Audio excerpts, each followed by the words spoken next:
lot of great things about this city, and there are a lot of great people in this city. That's what we should be known for. But unfortunately, we're also known for one of the most discriminatory housing occupancy limits in the nation, U+2. These are the voices of a long effort to end U+2, an ordinance that has been a controversial law to the community's way of living, an effort spearheaded this year by ASCSU and its president, Nick DeSalvo. So U+2 is a policy that existed kind of in the 1950s, and it was originally established to prevent European immigrants from coming to Fort Collins and living together if they were unrelated. But then the policy in the 2000s kind of altered, and it didn't necessarily target college students, but that's who it affected most, and that's when enforcement started to ramp up. Now, after all these years, State House Bill 241007 may outlaw U+2 and laws like it across the state. There's been a lot done over the course of the last 20 years in ASCSU to tackle the U+2 issue. Petition drives in the past that ASCSU has kind of headed up, but they've been unsuccessful. I think the difference in this administration is we shifted our focus from, it was still a two-lane approach. We still put pressure on the city to see if they'd do it, but we hired a lobbyist at the state capitol. We put some of our energy and resources into state legislation to get it done, and ultimately that's where we've been successful. This campaign to end U+2 is filled by the restrictions of the ordinance.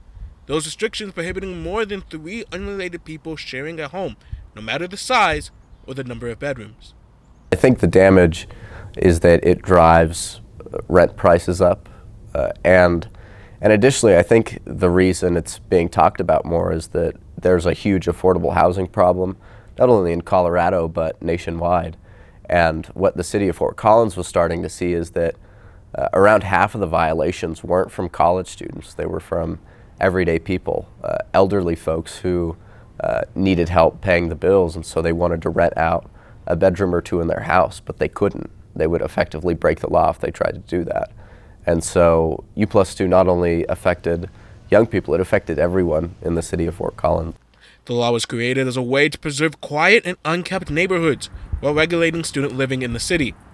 But some students believe that the law has done more harm in their life than good. I think it seems silly because it is a college town. It limits a lot of people from doing what they need to do to survive. I would say U+2 has definitely impacted me personally, and put me in these strange situations. Like, I live in a house right now with 4 people, and my landlord knows about that, but only 3 of us are on the lease. So it brings up this kind of, power dynamic that, I like to think my landlord wouldn't screw me by kicking one of them out and then charging us the same amount. And then if one of our people got kicked off the lease, I would not be able to afford my housing anymore. That's pretty ridiculous. That's all I gotta say.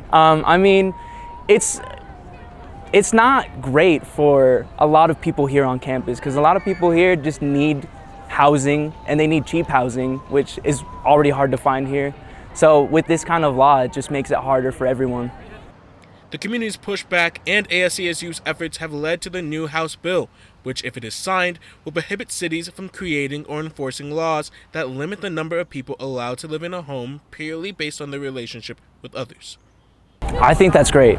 I think this law really needs to just get out of here. I think it just makes sense. I know plenty of folks who, live in homes around CSU, even if they're not going to CSU, but they have to have roommates to be able to afford where they live. Just gives us less of a thing to have to worry about, so we can focus on the point of going to college, which is to learn and not stress about our financial situations. It's hopes of relief like those that led ASCSU and the DeSalvo administration to get to work, pushing for this bill. It was a massive effort and an undertaking from a lot of folks in ASCSU, and I think it just represented that among the campus community and overall Fort Collins community, folks were ready to see a change, and we packed council chambers, something that I don't think ASCSU has ever done. And I think the difference is that the political will on council existed to fix U+2.